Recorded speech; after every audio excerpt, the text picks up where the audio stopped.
오늘 우리 하박국 말씀을 함께 나누도록 하겠습니다.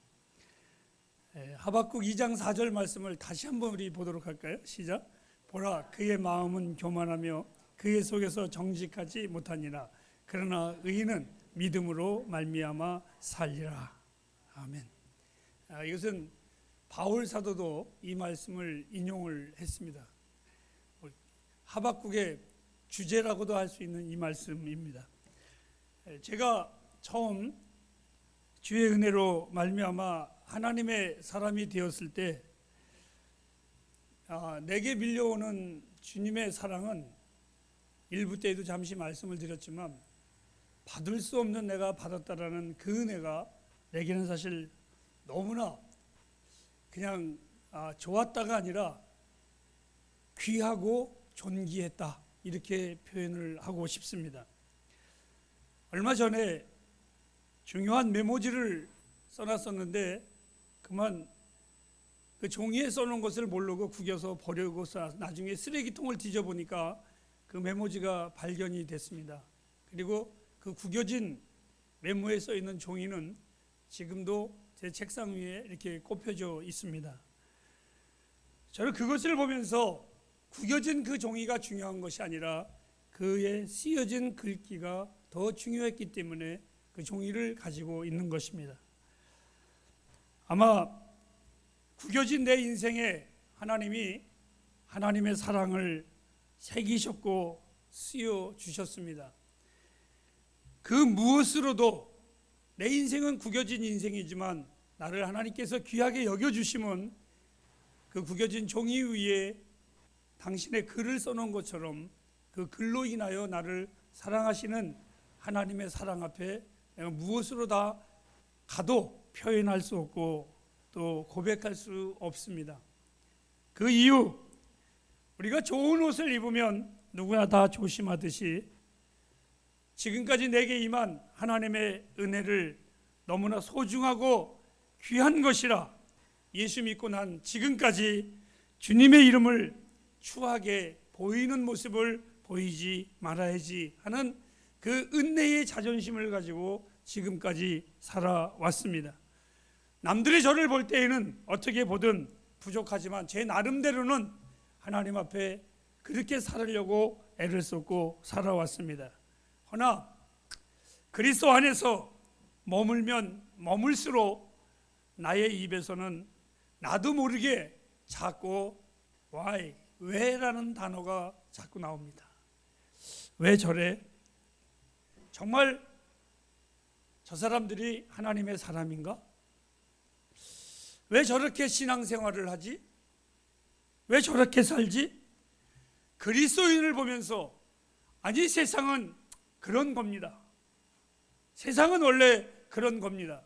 그런데 우리 그리스도인들을 보면서 제 안에 자꾸 들어오는 것, 또 다시 잔소리와 같지만 일부 예배 때 잠시 말씀을 드린 것처럼 그들이 천국 가서 만나자고 하면 나는 천국 가기 싫소, 난 안 가요 라고 말했듯이 왜?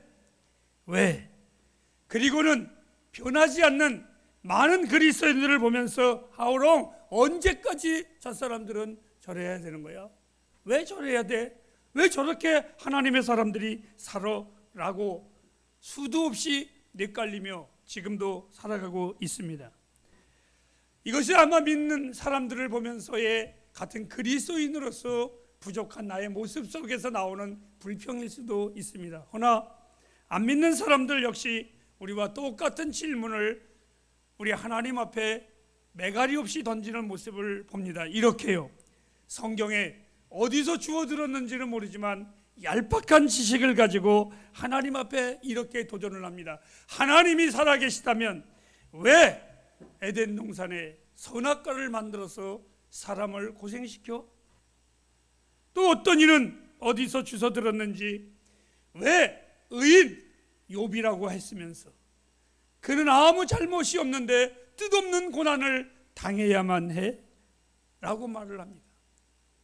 또 어떤 이는 저에게 이렇게도 말을 합니다. 왜 너희 어머니는 참 좋은 그리스도인인데 내 어머니가 전도한 사람들은 장수하고 오래 사는데 그렇게 그들에게는 기적을 보이시면서 믿음이 좋은 내 어머니는 왜 일찍 데려가셨어? 그런 하나님이 어디 계셔? 라고 왜라는 용어를 우리는 수없이 헷갈립니다. 하박국, 오늘 석장의 짧은 서신입니다. 그런데 그 짧은 예언서의 1장 2절부터 3절까지에 보면 왜 하나님이 내 기도를 듣지 아니하십니까? 하나님, 왜 이 땅을 구원치 아니하십니까?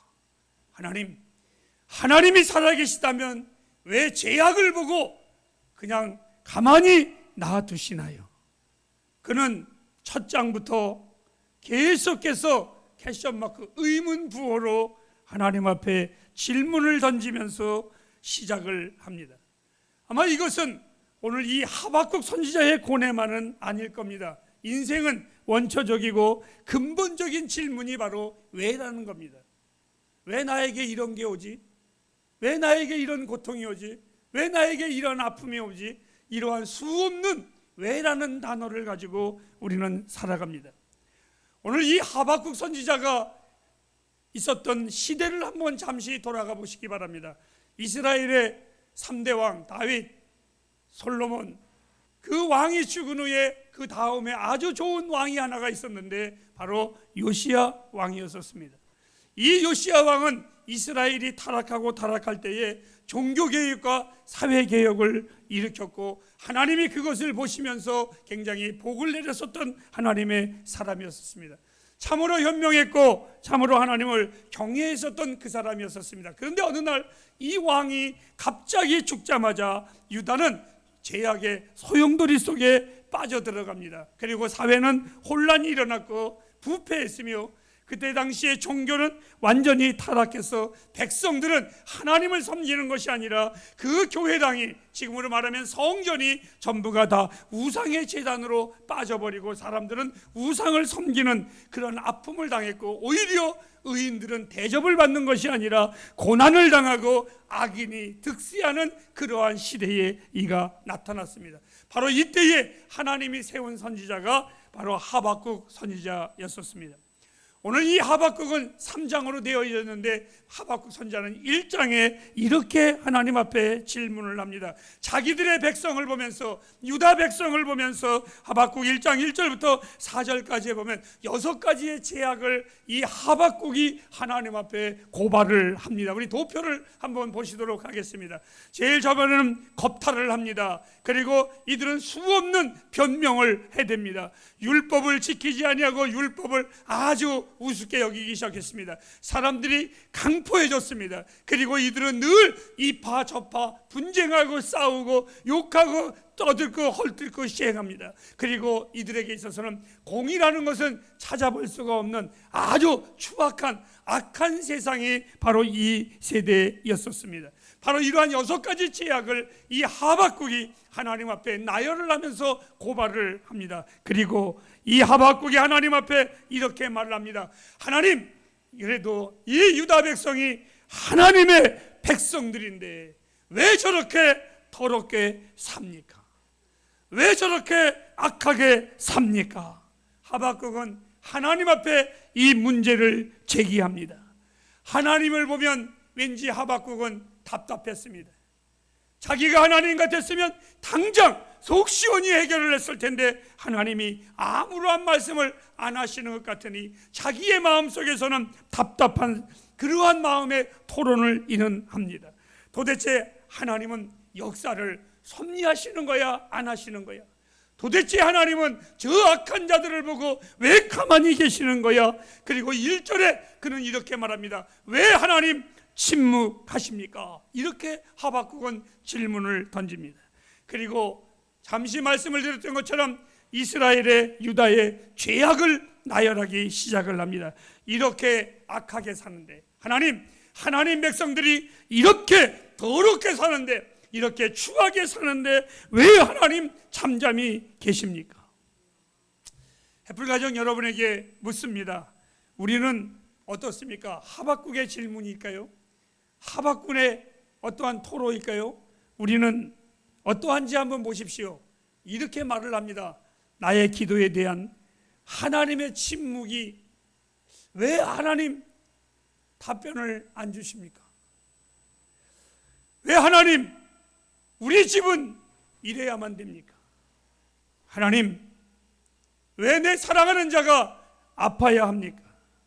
하나님, 세상 사람들은 기도하지 않지만, 부족하지만 나는 그래도 하나님 앞에 기도하는데 왜 하나님 나의 기도에는 역사하지 않으시나요? 하박국의 질문이나 우리의 기도에 하면서의 의문부호나 거의 같을 것입니다. 그런데 의외의 하나님이 나의 기대와 전혀 다르게 응답을 하십니다.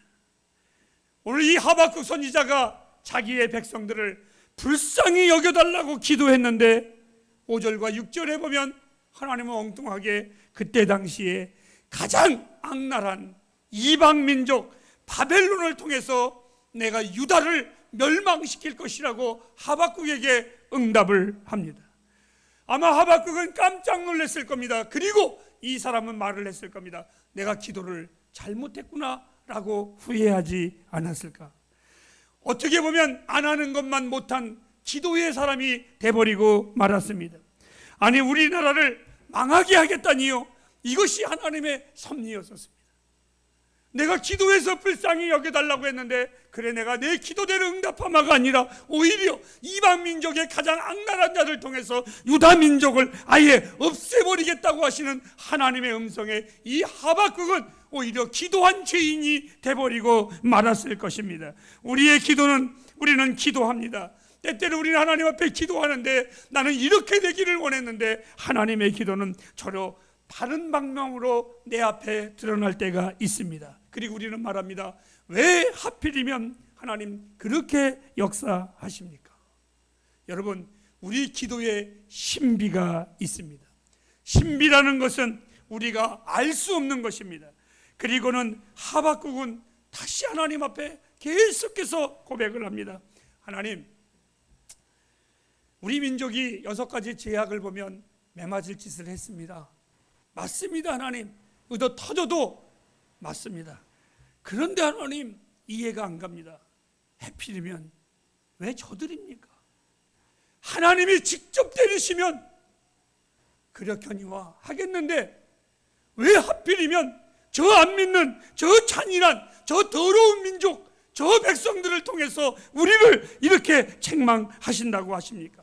왜 하필이면 저 안 믿는 자들을 통해서 우리를 치셔야만 합니까? 세상이 정말 덕이 되지 않습니다. 우리도 때때로는 이렇게 기도합니다. 하나님, 이렇게 되지 아니하면, 내 문제가 이렇게 해결되지 아니하면 이웃의 사람들에게 내가 하나님의 사람으로서 덕이 되지 않습니다. 아니, 안 믿는 자들이 나를 향하여 무엇라고 말하겠습니까? 네 하나님이 어디 있느냐고 조롱하지 않겠습니까? 우리는 이러한 의문부호를 할 때가 있습니다. 안 믿는 자들이 조롱하지 않겠습니까? 아니, 안 믿는 자들이 우리를 친다면 하나님의 백성들이라고 하면서 어떻게 이방 민족이 너희들을 죽일 수 있느냐? 하나님이 바벨론의 신보다도 약한가 보다 라고 조롱하지 않겠습니까? 하박국의 책은 신비한 책입니다. 하나님 신비에 대하여 3가지 의문을 여러분 제기합니다. 그 첫째는 뭐냐니까, 왜 하나님 침묵하십니까? 그리고 두 번째는 하나님 해필이면 왜 그렇게 응답하십니까? 그리고 세 번째는 하나님 왜 하필이면 저런 자들을 쓰십니까? 하는 것이 우리들의 신비한 질문이기도 합니다. 사랑하는 햇불 가정 여러분, 주의 사람으로서 나는 여러분들에게 한 가지 귀한 팁을 들려드리도록 하겠습니다. 내가 이해할 수 없는 일이 벌어질 때, 내가 기도했는데 전혀 다르게 응답하여 내가 도저히 이해하지 못할 때에 여러분들은 원망하는 일부터 시작하지 말고 따라합시다. 묵상하십시오. 묵상하십시오. 하나님은, 이 하박국 선지자는 이해할 수 없는 하나님의 방법에 묵상하기 시작을 합니다. 하나님을 원망한 것이 아니라 그는 묵상하며 이런 결론을 내립니다. 주를 사랑하고 신뢰하는 백성을 주께서 지키시며 사망에서 보호해 주실 것을 믿습니다. 이것이 하박국 선지자의 묵상의 결론이었습니다. 하나님은 어떤 분이십니까? 여러분, 응답을 기다리십시오. 때때로 내 인생에 답답하게 느껴질 때에도 하나님은 반드시 응답하시는 하나님이십니다. 그 하나님은 우리의 기도를 헌시짝처럼 버리시는 하나님이 아니라 정말 금쟁반의 옷구슬과 같이 여기시는 분이 우리 하나님이십니다. 너희는 기도하라. 왜요? 응답하기 위해서. 그것은 하나님의 때에 하나님의 방법으로 반드시 응답하십니다. 여러분, 조급해하지 마십시오. 기도하신 후에 묵상하십시오. 이 하박국 선지자가 첫 번째 질문에 대한 하나님 앞에 답을 듣습니다. 그런데 그 답을 들었을 때에 하박국 선지자는 말을 잃게 돼버리고 맙니다. 우리말 속담에 이런 말이 있습니다. 빈대를 잡으려다가 초가상칸 태운다라는 말이 있습니다. 이 하박국 선지자가 아마 자기 민족의 죄악을 회개시키려고 고백을 했다가 하나님께서 오히려 나라를 없애버리겠다고 했더니 참 기가 막히고 개인이 기도했다가, 우리 그런 거 있잖아요. 개인이 기도했다가, 여러분 그렇다고 기도 안 하면 안 됩니다. 개인이 기도했다가 나라를 잃게 되었습니다. 이 하박국 선지자는 한국 사람은 아닌데 한국 사람의 그 속담에 많은 비유가 합당한 사람 중에 한 사람입니다. 우리 이런 말을 합니다. 썩어도 준치라는 말이 있습니다. 아마 이 준치가 난 뭔지 모르지만 비싼 고기인가 보죠.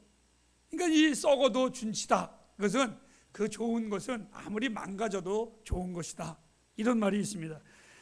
그래도 이 하박국이 말을 합니다. 하나님, 우리 유다가 그래도 썩어도 준치입니다. 그래도 우리가 주의 백성인데 그들에게 우리가 당하는 환난을 어떻게 당하면서 살아야 합니까?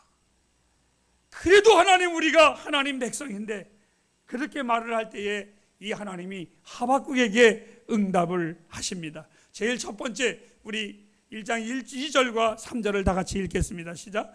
여호와여, 내게 부르짖어도 주께서 듣지 아니하시니 어느 때까지이리까? 내가 강포를 인하여 외쳐도 주께서 구원치 아니하시나이다. 어찌하여 나를 간악을 보게 하시며 패약을 목도하게 하시나이까? 대저 겁탈과 강포가 내 앞에 있고 변론과 분쟁이 일어났나이다.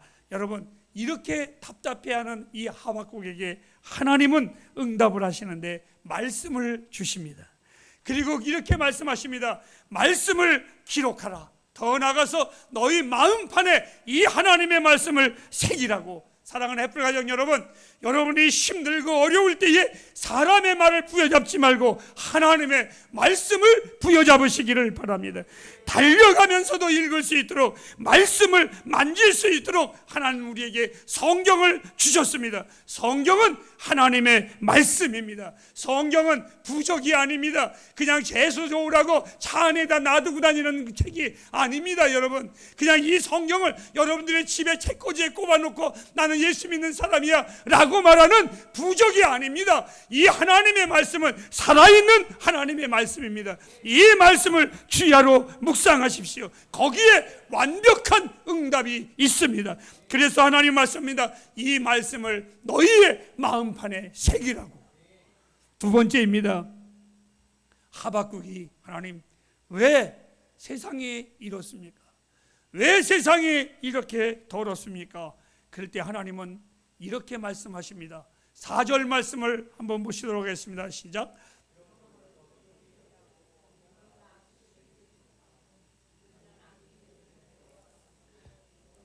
2장 4절 해놨어요?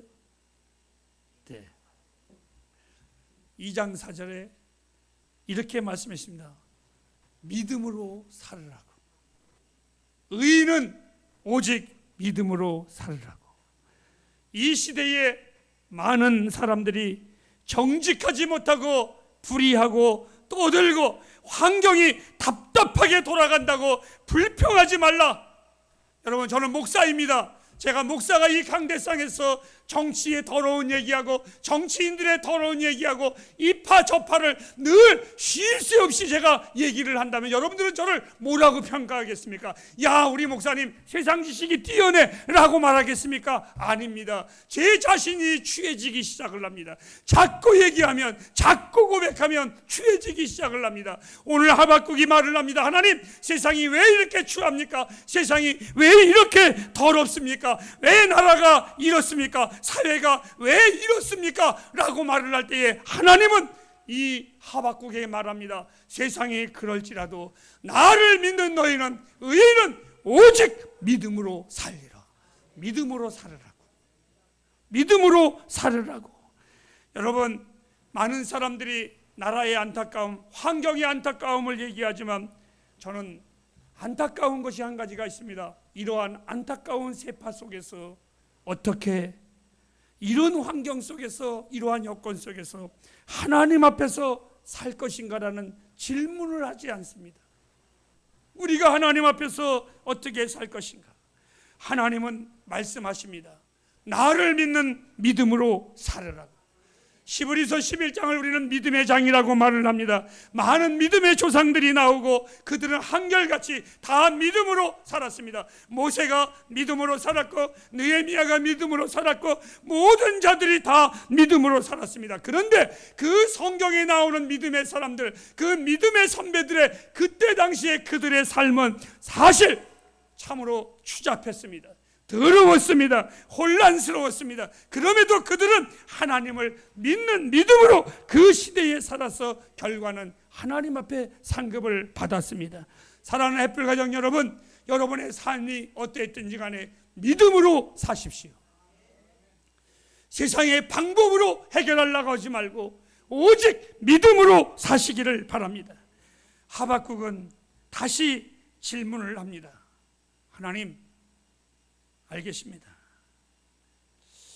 하지만 그래도 하필이면 왜 갈대아 사람 저 바벨론을 통해서 우리를 꼭 책망을 하셔야만 하십니까?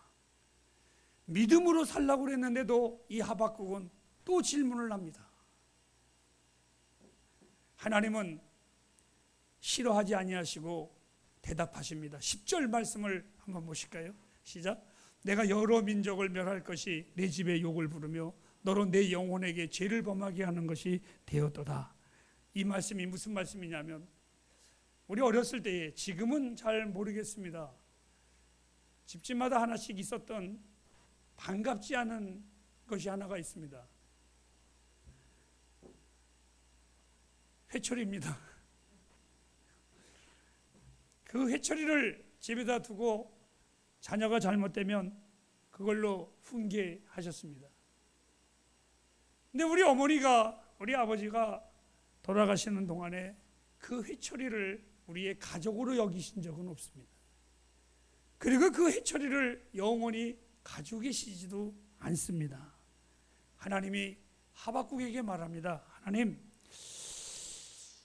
내가 믿음으로 살기는 살겠는데 그래도 하나님, 내 아직도 풀리지 않는 건 그래도 왜 바벨론을 통해서 우리를 이렇게 해야 됩니까? 하셨더니 하나님이, 하박국아, 악인이 이 땅에 있을 수는 없단다. 그거는 내가 처리할 게 아니다. 내가 우리 집안에 있는 회초리 버리면 오히려 더 혼났어요. 또 다른 회초리를 만들어 오십니다. 여러분, 우리가 해결할 수 없어요. 악인은 하나님이 해결하십니다. 하박국아, 그것은 내가 해결할 것이란다. 절대로 나는 악한 자를 쓰는 하나님이지 그를 내 가족으로 여기는 하나님이 아니란다. 그 바벨론의 악함을 인정하시는 하나님이 아니라는 겁니다. 반드시 쓰신 후에는 벌하시는 하나님이십니다. 나는 믿습니다. 잘못된 자들이 설치고 다닌다고 다 떠든다고 할지라도 오늘 이 14절 말씀에 이렇게 말했습니다. 대저 바닷물이 덮음같이 여호와의 영광을 인정하는 것이 세상에 가득할 것을 저는 믿습니다. 여러분, 이 세상이 아무리 약하게 돌아가고 더럽게 돌아간다고 할지라도 하나님은 그냥 보지 아니하시고 하나님의 의는 반드시 드러나게 되어 있습니다. 그래서 하나님 말합니다. 믿음으로 살으라고. 이 하박국은 깨달았습니다. 아하, 그렇군요. 하나님, 내가 그거 몰랐습니다. 이제 알았습니다. 이제 알았습니다. 그리고 3장에 그는 그것을 고백합니다. 하나님의 그 기쁘신 뜻을 알고 나서야 2절 말씀에 다 같이 보도록 하겠습니다. 시작. 여호와여, 이렇게 말했습니다. 내가 주께 대한 소문을 듣고 놀랜나이다. 이 말은 하나님을 향한 경외심을 가지고 기도합니다. 하나님을 바라보기 시작합니다. 하나님, 내가 하나님을 너무 몰랐습니다. 이제 하나님 마음 알았습니다. 그래서 그 하나님 알고 보니까 내가 그 하나님을 이제 믿습니다. 그래서 이는 고백을 하기 시작을 합니다. 18절과 17절 말씀, 그 유명한 겁니다. 다 같이 보겠습니다. 시작. 비록 무화과 나무가 무성치 못하며 포도나무에 열매가 없으며 감람나무에 소출이 없으며 밭에 식물이 없으며 우리의 양이 없으며 외양간에 소가 없을지라도 나는 여호와로 인하여 즐거워하며 나의 구원의 하나님을 인하여 기뻐하리. 우리 17절 말씀을 다시 한번 보시기 바랍니다. 이렇게 하박국은 말합니다. 하나님, 내가 이제 알았습니다. 하나님 말아보니까 이제 알았습니다. 비록 나에게 아무 먹을 것이 없을지라도, 그리고 내 통장에 돈이 없을지라도, 나의 냉장고에 아무런 것이 없어 거미줄이 칠지라도, 그리고 나의 인생에 힘이 없을지라도, 내가 가진 것이 이 땅에 아무것도 없을지라도 내가 기뻐할 수 있는 것은 하나님 때문에 기뻐합니다. 하나님 때문에 내가 즐거워합니다. 기도는 하나님 바라보는 겁니다. 기도는 세상 보는 것이 아니라 하나님 바라보는 겁니다. 그래서 그는 19절에 이렇게 결론을 내립니다. 주 여호와는 나의 힘이시라. 나는 믿습니다. 주는 나의 힘이십니다. 주께서 당신을 바라보는 자에게는 반드시 승리하게 하십니다. 높은 곳에서 달리게 하실 것입니다. 하나님은 나의 힘이십니다. 나의 발을 사슴과 같이 뛰게 하실 것이고, 때때로는 내가 감당할 수 없이 사방이 나를 우겨쌈을 당한다면 주님은 나를 독수리같이 변형시키사 날게 하실 것입니다. 사랑하는 햇불가정 여러분, 하나님 바라보십시오. 더 기도하십시오. 그리고 마치겠습니다. 믿음으로 사십시오. 기도하겠습니다.